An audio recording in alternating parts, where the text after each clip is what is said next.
Assalamualaikum sahabat, jumpa lagi dalam podcast Bring in Talk, berpikir bergerak tuntas. Sebuah podcast yang diinisiasi oleh Balitbang Partai Golkar. Bersama saya Amir Agofur dan seperti biasa saya ditemani oleh rekan saya. Saya Bambang Sutrisno. Oke Mas Bambang, hari ini kira-kira kita akan membahas sesuatu yang sangat strategis tentang politik luar negeri Indonesia di bawah kepemimpinan Presiden Prabowo. Betul. Hari ini kita ada tamu yang luar biasa, Bang Yasril Ananta Baharudin. Okay. Beliau ini politisi senior Partai Golkar, Yeah. Bang Amir, ya, dan juga mantan duta besar serta mantan anggota DPR RI, Ketua Komisi 1. Assalamualaikum, Bang. Waalaikumsalam, Apa Pak kabar? Amir dan Pak Bambang. Apa kabar Bang Yasril? Alhamdulillah, Alhamdulillah. baik-baik. Ya. Jadi seingat saya Pak Yasril ini pernah menjadi Ketua Komisi 1 DPR RI Betul. 2004-2009. 1999 sampai 2001, zamannya Presiden Gus Dur. Oh zamannya Presiden. Walaupun saya anggota DPR-nya sampai 2024. Waktu Bang Yasril ini jadi Ketua Komisi 1 DPR RI, pernah ada julukan para koboi Senayan. Ya. Ya, dan Bang Yasril ini saya ingat salah satu di antara para koboi Senayan itu. Begitu Bang ya? Ya, Oke. kurang lebih lah begitu. Nah, karena kita berhadapan dengan koboi Senayan, mantan koboi Senayan, kayaknya kita akan mendapatkan ulasan-ulasan yang lugas tentang diplomasi luar negeri Indonesia di bawah pemimpin Presiden Prabowo Subianto. Gitu ya Bang ya. Ya. Kita mulai Bang. Jadi Bang, ada perbedaan yang kontras gitu ya antara Presiden Prabowo dengan presiden sebelumnya, Jokowi. Kalau dulu Presiden Jokowi itu sering belusukan ke dalam kota, hanya di Indonesia belusukannya. Nah, sementara Pak Prabowo ini sering kali belusukan ke luar negeri, Bang. Gitu. Terakhir dia ada 2 minggu kalau tidak salah belusukan ke Brazil sampai ke Prancis, juga di negara-negara Uni Eropa lainnya. Itu kunjungan Presiden Prabowo yang kesekian kalinya. Nah, menurut Abang bagaimana Bang soal diplomasi Indonesia ini di Ya, bawah? kalau diplomasi Indonesia, kalau you mau membandingkan antara Presiden Jokowi dan Presiden Prabowo ya. Presiden Jokowi dulu memang banyak titik beratnya ke dalam negeri seperti yang dikatakan, dan untuk aktif ke luar negeri itu syukur waktu itu kita mempunyai Menteri Luar Negeri yang diplomat juga, ya ini Bu Retno ya waktu itu, dan beliau aktif di luar negeri sehingga banyak event-event penting itu dilakukan di Indonesia atau kita hadir di luar negeri yang kemudian Pak Jokowi ikut hadir. Ya. Nah, sekarang Pak Presiden Prabowo Subianto ini orangnya aktif memang di dalam luar negeri. Jadi kalau kita lihat ya dari luar pengamatan saya, sebenarnya yang Menteri Luar Negeri itu beliau sebenarnya. Ya, sementara Menlo-nya yang sekarang ya seperti sekjennya atau koordinator aja. Menlu Sugiono. Ya. Jadi Abang beranggapan Presiden Prabowo itu ya Menteri Luar Negeri sebenarnya, juga begitu Bang. merangkap itu, dan itu bagus sekali karena beliau aktif di luar negeri. Jadi memang itu salah satu tugas dan amanat dari konstitusi kita untuk ikut aktif ya di dalam ketertiban dunia, atas dasar perdamaian, atas dasar keadilan sosial dan yang lain-lainnya. Jadi saya kira itu baik langkah yang sudah dilakukan Pak Prabowo ini. Ya, waktu zaman saya juga Presiden Gus Dur juga tidak kalah banyaknya berkunjung. Ada saat kita berkunjung ke sekitar 17 atau 13 negara waktu itu dalam waktu hanya 18 hari. Jadi kita terbang seperti Abu Nawas kemana-mana ya, Iya. tapi itu dengan hasil yang cukup baik, sehingga membuat kita bukan hanya terkenal ke luar negeri, tapi orang mengingat kembali peranan Indonesia. Kan Indonesia ini sangat terkenal sebagai pendiri dan pelaksana dari itu konferensi Asia Afrika. Ya. Akibat itu membuat beberapa negara menjadi merdeka kan, ya kan, dari semangat yang ada, dan itu sebagai implementasi atau perwujudan dari pembukaan Undang-Undang Dasar 45 di bidang luar negeri. Saya kira itu bagus, jadi nggak masalah, cuman memang harus didasari oleh substansi atau bobot yang kuat ya. Harus Pak Prabowo ini didukung dengan diplomat ulung yang ada di Kementerian Luar Negeri dengan substansi yang kuat, sehingga tidak keluar negeri hanya omon-omon saja. Nah, itu yang saya ingin tanyakan lebih lanjut, Bang. Apakah kemudian seringnya Presiden Prabowo keluar negeri itu sudah menunjukkan hasil yang signifikan untuk kepentingan nasional kita, baik di aspek politik maupun juga aspek ekonomi? Belum maksimal, tapi langkah yang diambil sudah cukup baik, karena harus diingat juga, memang betul ini yang kadang-kadang banyak tidak diketahui orang, karena politik luar negeri itu diabdikan kepada kepentingan nasional. Ya. Jadi kita berunding di luar negeri itu memang untuk dasar kepentingan nasional, bukan hanya pergi berunding di mana-mana, apalagi kita mau didikte ditekan oleh negara-negara asing, walaupun negara-negara adidaya. Itu tidak boleh terjadi, karena kita punya kedaulatan sendiri, punya kepentingan sendiri yang bisa kita menjadi argumentasi ya. Nah, soal bargaining gitu. Oke, nah soal kepentingan nasional itu, apakah kemudian tercermin, Bang, dalam hal langsung saja saya tanyakan negosiasi tarif antara Indonesia dengan Amerika, di mana Trump bilang 19% untuk produk-produk Indonesia. Itu sekali lagi saya katakan belum maksimal ya, karena yang berunding itu mungkin dia mengetahui substansi separuh-separuh ya, tapi tidak secara menyeluruh dan terpadu sebagaimana yang seharusnya Kemlu ketahui melalui para diplomat ulungnya, karena mereka mempunyai catatan dari tahun ke tahun bagaimana posisi setiap negara-negara itu, bukan hanya posisi pada kejadian ini. Kekecewaan rakyat kan jelas dalam perundingan itu, dianggapnya Indonesia itu kan kalah dalam perundingan, karena ada 19% itu kan beberapa bidang lain. Akibat dari 19% itu kan lebih banyak lagi turun ke bawah. Jadi langkah yang diambil sudah mulai, tapi harus diikuti, kalau kita berjuang di dalam luar negeri, diplomasi itu harus konsisten, Pak. Ya. Dari waktu ke waktu itu ada tahapannya, ada kesinambungannya, nggak bisa tiba saat tiba akal seperti yang banyak terjadi. Ya saya maklumi, ya, makanya saya minta di forum ini, marilah kita semua juga baik pengamat maupun rakyat Indonesia itu lebih mendalami masalah luar negeri, supaya kita tahu dan kita nggak dibohongi oleh luar negeri begitu aja. Kita nggak hanya jadi jago kandang atau seperti katak di dalam tempurung. Karena saya sejak memimpin Komisi 1, saya bilang bahwa orang yang mengerti masalah luar negeri, orang Indonesia ini inward looking, kita belum outward looking. Jadi saya pikir yang ngerti masalah luar negeri baru sekitar ya 30%, 25% lah. Jadi 70%-nya nggak ngerti, tapi dari tahun ke tahun saya lihat karena medsos ranahnya luas, sudah mulai terbuka, tapi nggak menguasai gitu, nggak mendalami, malas mendalami itu. Pak Prabowo, Abang katakan tadi cukup berhasil dalam membangun diplomasi luar negeri ke berbagai negara-negara strategis. Nah, apakah langkah ini diikuti sama Menteri Luar Negerinya, Bang? Yang kelihatan kayaknya tertinggal atau gimana menurut Abang? Ya, Menteri Luar Negeri kan orang dekat Pak Prabowo, orang kepercayaan, itu salah satu faktor penting juga.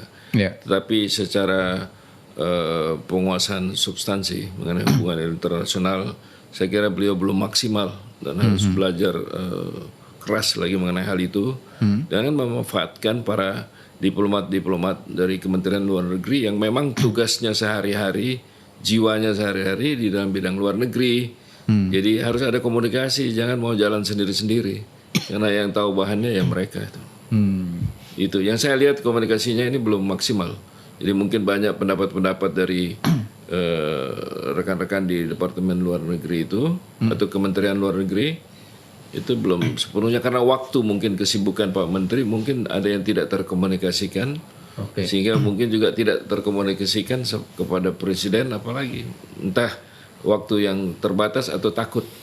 Bukankah Menlu sekarang punya 3 wamen, Bang? Apakah itu bukan mendukung diplomasi luar negeri? Harusnya mereka mendukung, tapi apakah itu berdaya gunakan, dimanfaatkan apa tidak, itu kan kita lihat saja. Karena 3 wakilnya nih kasihan tidak pernah keluar, saya lihat kan. Nah, Abang melihat tidak diberdayakan wakil menteri yang Saya nggak diberdayakan maksimal. menteri luar negeri.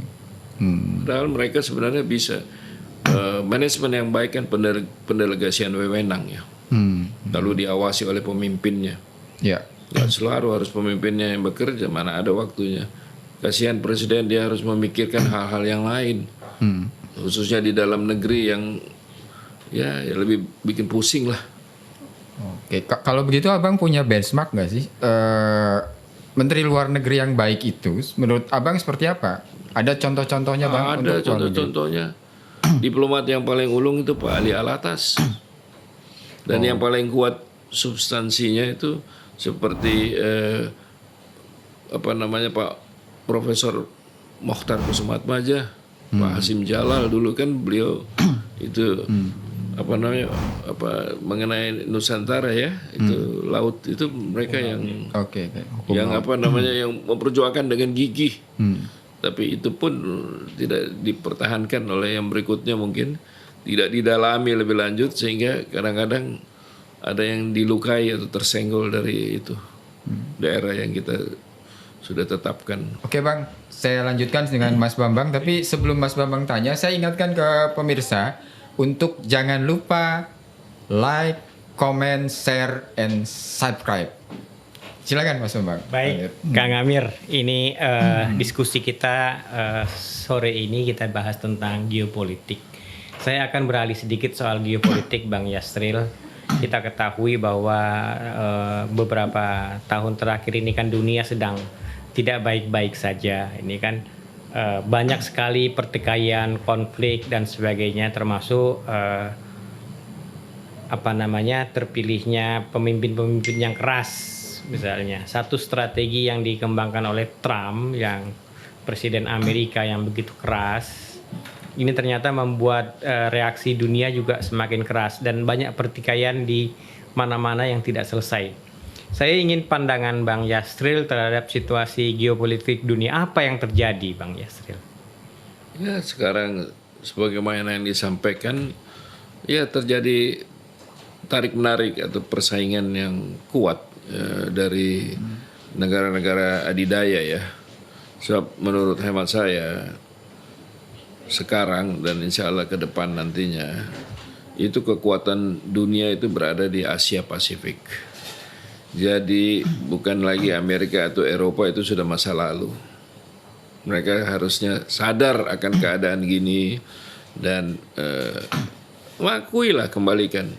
Karena di kawasan Asia Pasifik ini itu coba ada negara-negara kuat, misalnya ada Soviet di ujung sana ya, di Vladivostok, kemudian ada Korea Utara maupun Selatan, ada Jepang, ada Cina, ada Taiwan, kemudian ada kita ASEAN, ada juga Australia gitu loh. Dan di mana itu kekayaan dunia intinya itu ada di kawasan Asia Pasifik ini. Segala macam sumber daya alam, sumber daya manusia juga ada pada kita. Mereka dulu menikmati pada saat mereka dewasa dulu, Amerika Serikat dan negara sekutunya, negara-negara barat, kita waktu itu kan masih teenagers, ya, masih anak-anak. Jadi mereka merampok atau mencuri hasil dari sumber daya alam di sini ya, yang dengan memeras ya, dengan menjajah, itu yang membuat mereka jadi kaya raya kan. Mereka sendiri dari mana anunya kalau mau terus-terus jagoan, tapi ya perputaran alam, perputaran dunia membuat mereka kan menjadi tua sekarang, kita yang menjadi dewasa. Mereka harus sadari itu. Ya, saat-saat tua terakhir ini kayak Donald Trump itu, mereka masih terus mau semacam post power syndrome dari negaranya ya, tapi mestinya mereka sadari justru membantu kepada kita di Asia Pasifik. Kalau kita besar jaya seperti mereka dulu, kan kita juga membantu bekerja sama mereka. Itu prinsip itu yang harus kita tanamkan sehingga mengarah kepada perdamaian, bukan pertikaian, bukan ketegangan yang bisa mengancam itu kehidupan bangsa dan negara di seluruh dunia ini. Tapi tampaknya apa yang Bang Yasril harapkan itu kan tidak terjadi ya. Ketegangan itu terus terjadi gitu ya. Kata-kata keras itu ditampilkan di depan publik. Yang terakhir ini kan kita dengar Rusia menarik diri dari perjanjian senjata rudal jarak pendek gitu. Itu salah satu menunjukkan jawaban atas agresivitas situasi dunia sekarang ini gitu. Nah, sementara lembaga badan-badan internasional khususnya PBB ini kelihatannya semakin lemah perannya di dalam melakukan mediasi atau menyelesaikan konflik. Bagaimana Bang Yasril melihatnya ini? Saya kok melihatnya dengan tenang bahwa inilah perputaran dunia secara alamiah, Pak. Jadi ada yang kuat terus ada nanti yang melawannya, kemudian ada lagi yang membantunya.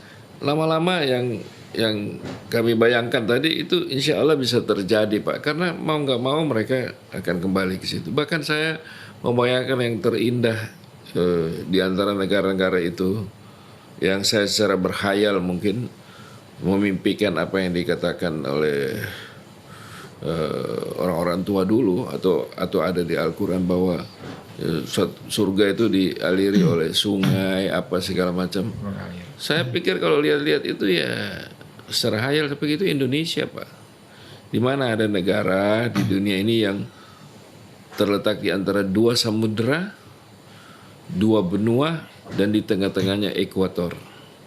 Mestinya kita bersyukur sama Tuhan ya, kita berdaya guna dan mendaya gunakan sumber alam kita ini yang terlengkap di seluruh dunia, yang kemudian juga kita abdikan, kita bantu negara-negara kawasan kita gitu loh, Pak. Jadi kita sendiri ini ke dalam juga harus membenah diri, jangan ribut-ribut terus, dibodohi orang terus. Orang luar negeri, bangsa lain tidak pernah akan senang kalau kita bersatu atau kita kaya maju, selalu dihambat. Walaupun insya Allah Tuhan yang menentukan nanti bahwa kita tetap bisa maju, Pak. Jadi proses itu harus tetap berjalan dan kita harus tetap tawakal, harus tetap bersabar, percaya kehadirat Allah Subhanahu wa taala. Jadi menurut Abang ada intervensi dari negara lain untuk Indonesia tidak? Oh pasti, Pak, pasti nggak mungkin. Gak usah contoh itu konflik yang terjadi di di Kamboja maupun di Thailand. Walaupun itu intinya dari kedua negara itu sendiri, khususnya dari Thailand ya. Tapi kan pasti ada dukungan dari luar. Ada celah masuk. Dalam rangka kesepakatan gencatan senjata kan, selain kita sesama negara ASEAN ikut menyelesaikannya di bawah koordinasi Anwar Ibrahim, Malaysia. waktu Perdana Menteri Anwar Ibrahim itu memang jadi sekarang ini kedudukannya ketua KTT ASEAN ya. Nanti kan berubah yang lain lagi. Dan memang sebelum beliau ke sana berunding itu datang ke Indonesia dulu tentu. Semacam berdialog, berdiskusi, sowan ya, minta pandangan dari Indonesia dan tentu Presiden Prabowo. Saya sebenarnya sangat menyayangkan dalam khusus mengenai konflik ini ya. Itu pemerintah Indonesia ya, itu gak bersikap yang tegas dan jelas gitu. Untuk konflik Kamboja dan Thailand. Ya. Maksudnya apa? Tidak seperti yang diucapkan oleh Menteri Sekretaris Negara ya, bahwa kita itu tidak boleh mencampuri urusan dalam negeri orang lain. Itu semua kita sudah tahu. Iya, normatif. Dan tidak mungkin kita akan melakukan. Jangankan kita negara besar pun itu akan dengan berat hati dan sekarang akan ketahuan. Kalau dulu kan enggak, sekarang kan medsos ini banyak. Seharusnya kita Indonesia ini bersikap, ya bersikapnya itu apa? Karena kita ini adalah pendiri dan pemimpin ASEAN. Dan ASEAN itu adalah soko guru dari politik luar negeri Indonesia. Jadi kita harus bersikap dong, bilang ayo jangan emosi, jangan nafsu, mari selesaikan secara musyawarah mufakat sebagaimana kebiasaan di ASEAN ini, ya kan? Dan ini loh jalan keluarnya, ini kita bantu ini. Ya, negara lain jangan campur, ya. Karena negara lain tuh ada yang sengaja mencampur, biasa dia mencampur di Timur Tengah, mencampur di Amerika Latin, di kawasan. Ini dia mau senggol-senggol lagi di ASEAN. Padahal ini ASEAN kan bagian dari beberapa negara besar lain juga. Ini nakal, ini negara yang saya tidak bisa sebutkan, tapi saya kira semua orang tahu siapa negara itu yang suka bikin kacau di mana-mana, ya. Amerika. Suka bicara demokrasi, bicara hak asasi manusia, bicara lingkungan. Padahal mereka ini oknumnya pelanggar utama dari hal ini, 3 hal itu, pengkhianat. Saya pernah bilang itu waktu suatu saat bicara ada elit di Pentagon sana, waktu itu delegasi kami dipimpin oleh Pak Sudrajat namanya, bekas Dirjen Strathan waktu itu dan mantan duta besar di Cina. Kita ada beberapa orang pengamat internasional, saya dari DPR, kemudian ada Rizal Sukma dan lain sebagainya, itu ada dari NU Muhammadiyah. Kita datang ke sana 7 orang itu. Saya bilang nggak usah ajar Indonesia soal HAM. Kalian baru mengerti HAM, baru nulis di PBB itu tahun 48. Kami tahun 45 sudah ada di dalam konstitusi kami. Yang kedua, jangan bicara-bicara soal demokrasi. You melakukan demokrasi apa? Kita sudah ada demokrasi Pancasila dari awal. Jadi sekarang demokrasi apa ya? Bagaimana hubungannya sama orang itu? Orang hitam dan lain sebagainya. Ya, bagaimana bikin kacau negara lain? Bagaimana you tangkap kepala negara waktu itu Pak Noriega dari negaranya? Apa itu cara-cara demokrasi? Yang ketiga, soal jangan ngomong soal lingkungan hidup. Kamu yang merusak hutan kami, kalian itu, ya, dengan kapital kalian, dengan alat-alat berat kalian. Masa kami yang dituduh salah? Kami mau beli pisau pun untuk potong pohon nggak ada duit, saya bilang gitu. Malah kami hanya jadi buruh, ya. Terus uangnya kalian rampok bawa pulang ke negaranya. Kok kita yang bilang merusak lingkungan? Saya bilang ya sudah, nggak usah jawab ini, take it as your homework saja, saya bilang gitu. Dan ada yang berani jawab. Bang, kembali ke peran Indonesia untuk di kawasan ASEAN. Yang terbaru itu kan yang konflik Kamboja sama Thailand. Abang tadi menyatakan Indonesia belum terlibat sama sekali untuk terlibat sih udah Pak statement, tapi nggak secara tegas sebagai pemimpin kan harus jelas. Saya ulangi lagi, kita ini pendiri ASEAN, pemimpin ASEAN, dan ASEAN menjadi soko guru dari politik luar negeri Republik Indonesia. Ya kita kan bisa sebagai seorang kakak ya bicara sama adiknya. Kita kan negara besar yang dekat sekali sama Kamboja, pemimpinnya dekat sekali sama Thailand. Buktinya kalau kita berperan dari sebelumnya malah lebih bagus. Itu pertikaian juga sebenarnya ada bakal konflik ini di antara antara Thailand sama Malaysia, tapi itu ada di menengahnya. Nah, itu orang Indonesia dalam hal ini ya. Saya harus sebut nama lah, Pak Yusuf Kalla itu dipercaya oleh Pak Anwar Ibrahim, diminta maupun Pak Raja Thailand untuk itu gitu loh. Jadi itu ya walaupun ribut-ribut tapi ya sementara itu jangan ribut lah dulu lah. Jadi menurut supaya Abang kita membangun gitu. Jadi menurut Abang walaupun Indonesia saat ini bukan sebagai pimpinan ASEAN tapi Malaysia, tapi peran itu juga harus kita harus dorong. Kedudukan kita yang paling kuat dan kalau kita bersikap itu berdampak kepada negara-negara lain di kawasan ini dong. Ya kan jadi buktinya Pak Anwar Ibrahim aja sebagai Perdana Menteri walaupun dia ketua KTT ASEAN, tapi sebelum berkunjung ke sana untuk berunding dia mampir ke Indonesia dulu untuk sowan, untuk minta pandangan, minta nasihat dari Presiden Prabowo ya. Jadi itu kan bagus itu cara-cara demikian itu Pak.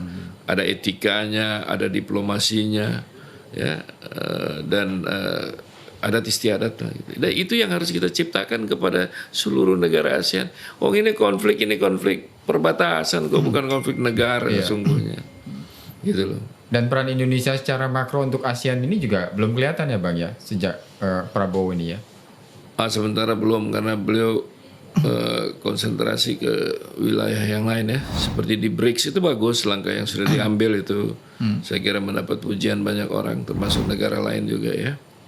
Dan aktivitas beliau untuk berkunjung baik secara bilateral maupun secara regional di negara-negara lain seperti ke Saudi, ke ke Brazil dan lain sebagainya. Apa makna penting BRICS menurut Abang bagi Indonesia? Oh banyak sekali di bidang ekonomi itu menguntungkan kita, dan juga itu ikut tadi itu dalam kesetegangan perubahan perekonomian baru ya.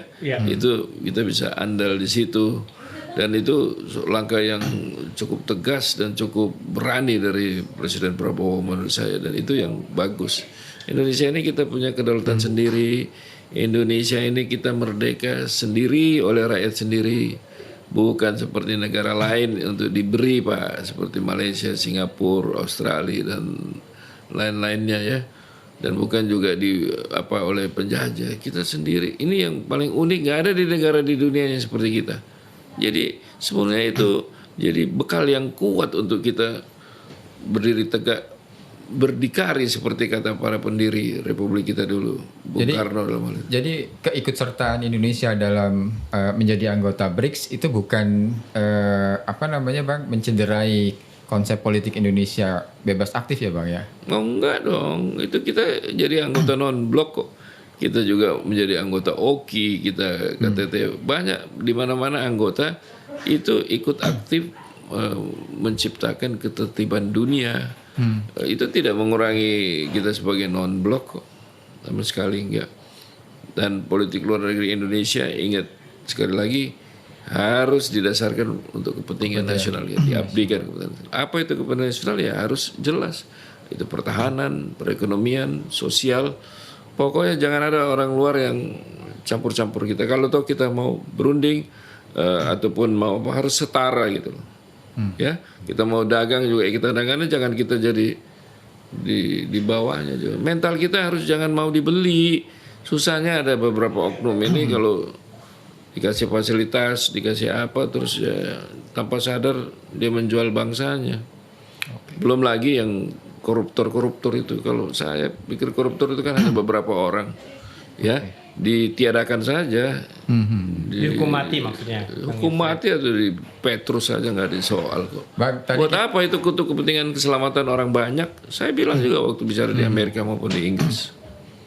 Daripada kita bela satu orang, dua orang itu terus hancur kita 270 juta, bagaimana Pak? Bang Yasril, tadi kita sudah banyak sekali membahas soal politik luar negeri yang dijalankan oleh pemerintahan Indonesia hari ini. Nah sekarang saya mau bahas pada aspek sisi lainnya soal pengawasan.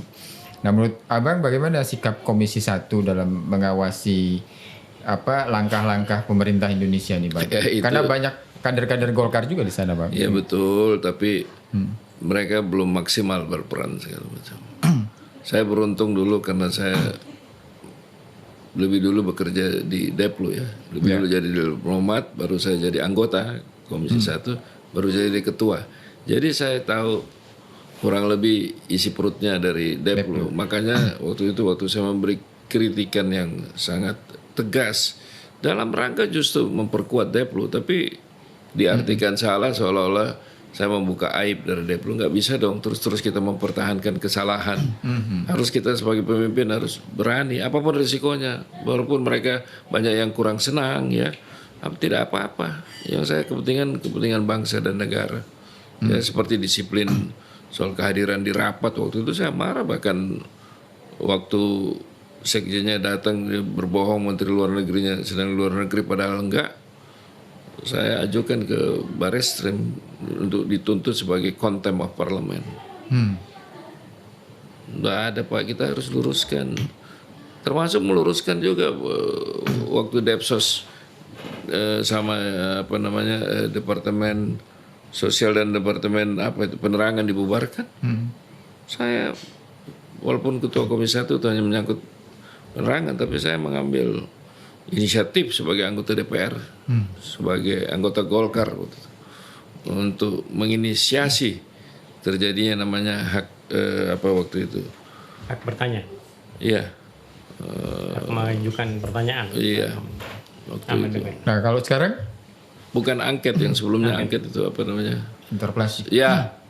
Interpelasi. Saya kumpul tanda tangan dari 15 orang sampai itu mungkin dikira saya orang gila mau melawan negara, tapi itu tujuannya untuk bangsa negara, nggak ada kepentingan.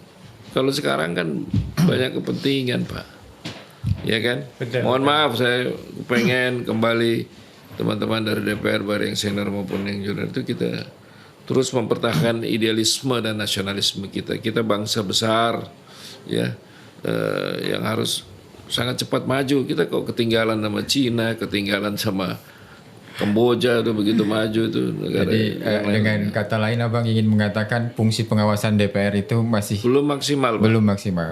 Saya minta mereka itu untuk bekerja lebih keras dan mendalami itu masalah-masalah luar negeri.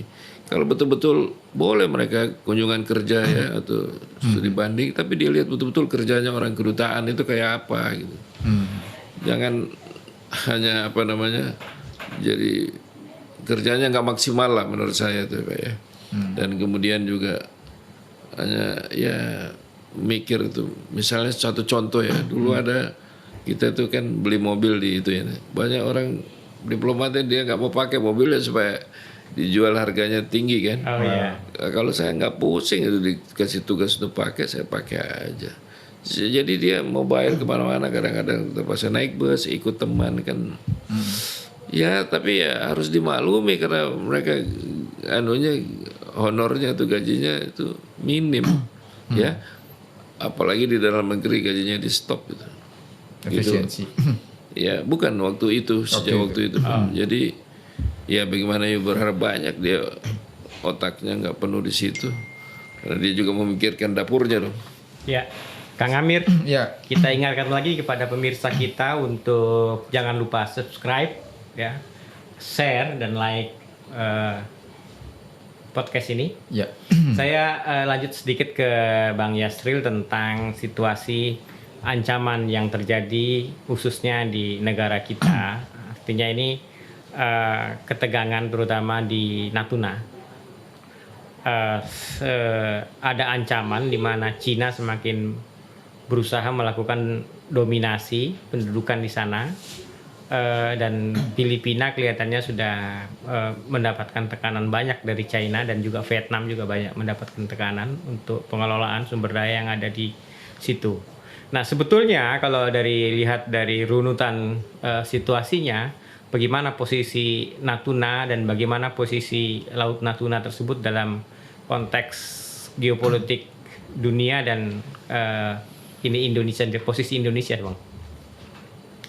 Pak Bambang, kalau mau bicara itu sebenarnya luar negeri kan kompleks sekali ya. Ya, Kita betul. perlukan satu sesi podcast bahkan lebih. Tapi secara umum saya ingin katakan bahwa itu tentu wilayah yang sangat diperbutkan karena itu lalu lintas perdagangan ya. Ya. Perdagangan, jadi tentu Cina berkepentingan.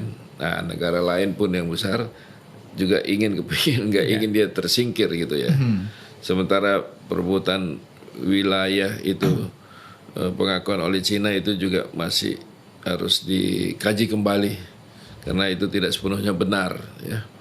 Tidak ada dalam perjanjian apa namanya itu saya lupa, tapi itu tidak ada itu hal-hal yang dituntut oleh Cina itu. Demikian pula Indonesia sendiri sebenarnya ada wilayah kosong tertentu yang tidak berkaitan gitu. Iya, kan wilayah Pulau Natuna kita itu di dalam klaim Cina kan dilalui oleh 9 garis atau 10 garis mereka itu. Iya. Dan itu kan menjadi duri dalam hubungan kita dengan Cina ya. Betul. Tapi ya itulah saya katakan tadi, itu kan perebutan kekuatan di dunia ya. Iya. Kalau kita bicara baik-baik, berunding baik-baik, saya kira nggak ada masalah yang nggak bisa kita selesaikan kok. Karena itu masalah sensitif, menyangkut kedaulatan suatu negara, baik itu Filipina, Malaysia dan lain sebagainya. Jadi runding lah ASEAN, kita runding baik-baik, kita ngomong baik-baik sama Cina, pasti mereka mengerti. Ya sebagai diplomat saya punya pengalaman banyak karena saya di organisasi internasional ya, jadi sering berunding di forum-forum internasional, itu semua bisa kita bicarakan. Memang ada satu negara yang kadang-kadang ngotot, kita tahulah negara mana yang adik kuasa yang sok tahu, yang selalu mau mendikte dunia atau menjadi polisi dunia ya. Sekarang udah nggak saatnya lagi Pak. Dalam keadaan keterbukaan sekarang ini, komunikasi yang begitu cepat ya, jarum jatuh di sini aja langsung bisa diketahui di Afrika, di Amerika dan lain sebagainya. Dulu kan enggak Pak, jadi mereka bisa bohong, bisa macam-macam, intervensi di antaranya itu. Ya, dengan teknologi sekarang dunia berubah ketahuan, Pak. Dunia berubah. Kang Amir silakan. Bang, terakhir Bang, pertanyaan silakan dari saya. 2 pertanyaan terakhir. Yang pertama soal rekrutmen para diplomat nih Bang ya. Sekarang kan ada jalur diplomat karir, ada jalur politisi begitu ya. Yang terus juga ada jalur tiba-tiba ada pengusaha yang kemudian jadi diplomat begitu ya. Jadi duta besar maksud saya. Nah itu menurut Abang gimana Bang? Apakah memang harus tetap dipertahankan atau dicari sumber-sumber baru rekrutmennya gitu Bang? Yeah. Kalau mengenai diplomat ya itu memang harus dari bawah ya sampai ke atas. Tapi untuk menjadi duta besar, kalau menjadi sampai wakil duta besar itu tentu harus diplomat karier Pak. Iya. Nah, kalau duta besar kan jabatan politis. Nah itu memang mewakili negara ya, bangsa, mewakili presiden, mewakili pribadi presiden juga. Jadi itu kalau duta besar. Cuman ya semestinya tetap prosentasenya itu lebih banyak diplomat dong daripada itu kan. Terkesan itu yang dijadikan duta besar dari unsur lain ya. Unsur lain baik itu TNI, Polri atau pengusaha itu semacam, atau dari guru-guru besar ya. Itu kan semacam hadiah ya. Atau untuk kepentingan politik saja. Bargaining, kompromi ya. Tapi ada yang sebenarnya juga terus terang saya harus akui kita perlukan dari luar juga, dari luar Kemlu sendiri, bagi mereka yang betul-betul punya profesi yang profesional di bidangnya. Ya misalnya negara yang ahli dagang ya, profesor bidang dagang, dia ditempatkan di negara yang kita berdagang, misalnya ke Cina atau kemana gitu, atau ke Amerika yang ada militernya kemana gitu loh. Di negara jangan di sembarang tempat aja begitu, semacam buangan atau hadiah gitu. Jadi harus demikian pula Kemlu memilih diplomatnya harus menempatkan orang-orangnya bukan atas dasar KKN atau nepotisme, tapi atau pertemanan ya, tapi atau angkatan ya. Tapi harus dia lihat di mana posisinya. Walaupun lebih muda nggak apa-apa. Dan saya sejak reformasi yang nyawanya kan hanya 2, adalah kita anti KKN, menghapuskan, dan itu yang harus diamandemen. Yang kedua adalah pembatasan periodisasi dari presiden kan, menjadi hanya 2. Nah banyak orang yang masih keterlanjuran dalam bidang-bidang lain, jabatan lain kan. Saya waktu itu untuk duta besar saya bersikukuh waktu itu, sampai bersitegang sama teman-teman dari Deplu waktu itu, termasuk Menteri Luar Negerinya, bahwa kalau orang sudah duta besar 2 kali sudah cukup lah. Kan kita harus kaderisasi, dan rakyat Indonesia kan banyak. Ya kenapa kita nggak beri kesempatan yang lain, apalagi yang lebih ahli di bidangnya ya. Betul. Jadi cukup duta besar 1 kali saja. Kalau 2 kali itu sudah luar biasa, ada pertimbangan khusus. Kalau 3 kali nggak usah lah, diharamkan aja. Buat apa? seperti nggak ada orang lain lagi. Karena saya awalnya memperjuangkan kaderisasi Pak, saya menuntut generasi muda di seluruh bangsa ini di posisi apapun, wabil khusus di Deplu, untuk diberi kesempatan selalu ke generasi muda. Pemimpin kita yang dulu dan seluruh dunia yang hebat-hebat kan ini pemuda Pak. Pemuda, betul. Ya, tapi bukan berarti yang tua tidak boleh. Pengalamannya juga sangat kita butuhkan. Jadi bagaimana kita memilih Pak, sekali lagi the right man on the right place. Itu saja. Mudah-mudahan kita ke depan politik luar negeri kita akan lebih maju ya, akan lebih berguna sebagaimana diamanatkan oleh konstitusi kita, ikut menciptakan ketertiban dunia atas dasar perdamaian dan atas dasar keadilan. Begitu Pak. Oke. Terima kasih banyak Bang closing statementnya yang tadi Abang sampaikan. Pemirsa podcast Bring In Talks, demikian perbincangan kami dengan Bang Yasril Ananta Baharudin, politisi senior Golkar dan sekarang masih aktif di Balitbang Partai Golkar sebagai Dewan Pengarah. Semoga perbincangan kami bisa bermanfaat terkait kebijakan luar negeri pemerintah Indonesia di bawah Presiden Prabowo Subianto. Terima kasih, sampai jumpa di lain kesempatan.